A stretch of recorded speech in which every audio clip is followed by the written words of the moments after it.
রাত্রে সেই কাহিনীটা দেখলাম। আমাদের বিরুদ্ধে যে আমাদের নারী ও শিশু নির্যাতন দমন আইন 2000 সংশোধন 2025-এ আমাদের বিরুদ্ধে যে এলিগেশন নিয়ে আসছে আজকের যে বাদিনী মোহনা, সে বলছে যে আমি মামুন নাকি বিয়ের পর থেকেই 1 কোটি টাকা যৌতুক দাবি করেছি। আমার কষ্ট হলো, আমি যে যৌতুক দাবি করছি এই মর্মে ওনারা কোথাও এই পর্যন্ত জিডি করে নাই, কিছু করে নাই। তাহলে আজকের যে মামলা, আজকে ভাটারা থানার যে মামলাটা, এর কজ অফ অ্যাকশনটা কোথায়? আসলে এর কজ অফ অ্যাকশন আমরা এই মামলার 7 দিন আগে আমরা একটা সাইবার ট্রাইব্যুনালের 1 নম্বর আসামি লিখন, 2 নম্বর আসামি লায়লারে নিয়ে একটা মামলা করেছিলাম।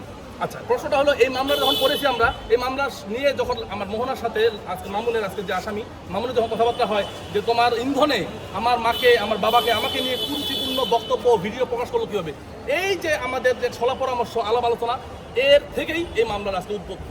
এবং আপনারা দেখবেন, আমি বিজ্ঞাপনে বলেছিলাম যদি আজকে পুরুষ নির্যাতন দমন আইন থাকতো, যে পুরুষ নির্যাতন দমন আইন যদি থাকতো, আজকে আমি বাদী হয়ে আজকে মোহনাকে আসামি করে আজকে মামলা করতে পারতাম। আমি বিজ্ঞ আদালতে সেটা স্পষ্ট করে বলেছি।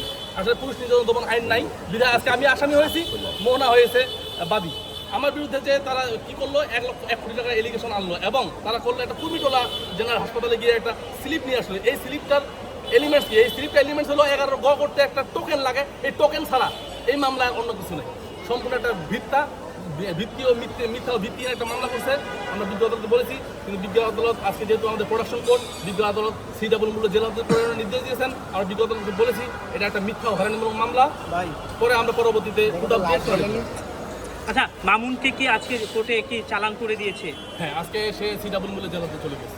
আচ্ছা, এই যে কালকে রাতে যে ঘটনাটা দেখলাম, আসলে আপনারা কি বলেছেন? যে কালকে রাতে আমরা দেখলাম যে মামুন লাইভে মারামারি, এটা আপনারা যারা মিডিয়ায় আছেন আপনারা মোটামুটি অনেকজন অবগত আছেন।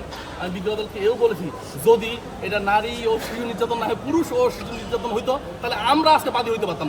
আজকে আমাকে যদি মোহনা 2টা মারে, আমি যদি তাকে 2টা মারি, সে আমাকে 5টা মেরেছে। আমরা বিজ্ঞ আদালত সেটা বলেছি।